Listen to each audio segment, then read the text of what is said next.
Residents and survivors of the deadly inferno on Maui are getting some answers to some of those growing questions about the adequacy of the official response to the disaster, but not necessarily answers they accept, including why sounding warning sirens would have been a bad idea.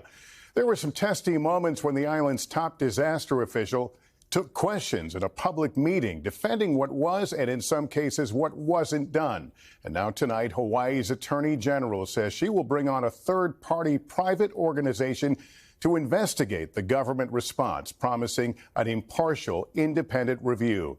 While no official causes of the wildfires that struck Maui have been determined, there is a broad belief that many of the more than 100 lives lost could and should have been saved. The heartbreak and frustration on Maui is where we start again tonight with Tom Llamas. And Tom, people are really calling for accountability here.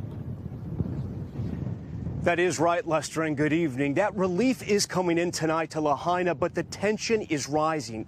Local officials are being pressed harder than ever before. The AG, as you mentioned, is muscling up her investigation into why. And tonight we are spending time with the families from this community just behind us who did not make it out alive.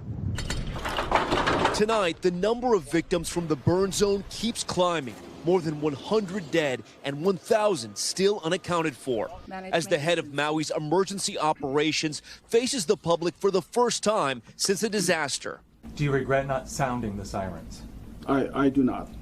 And the reason why... and so many people said they could have been saved. But when follow-up questions were asked, this happened. As you want him to give you the answer? Or I do, but I want to get it out there. Let him finish his answer. I'm sorry, there's a lot of people. Well, you're talking and you're not letting him talk.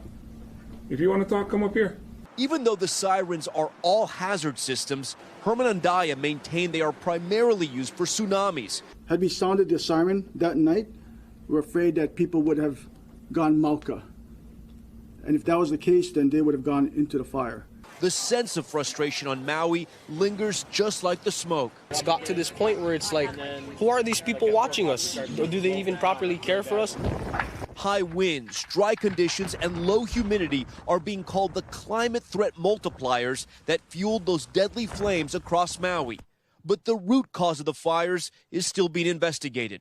Hawaiian Electric now being accused of years of inaction leading up to the deadly fire. A new lawsuit alleges the utility knew of the risks for years and failed to take steps to prevent catastrophe, citing this stunning admission in a 2022 funding request to state regulators, where Hawaiian Electric acknowledged, quote, the risk of a utility system causing a wildfire ignition is significant. Despite the warning signs, the suit alleges the utility failed to act. Hawaiian Electric declined to comment on pending litigation, saying in part, we will work with the state and county as they conduct their review. Fire crossing the road. Not good. But now, some are also blaming the power company for slowing the evacuation.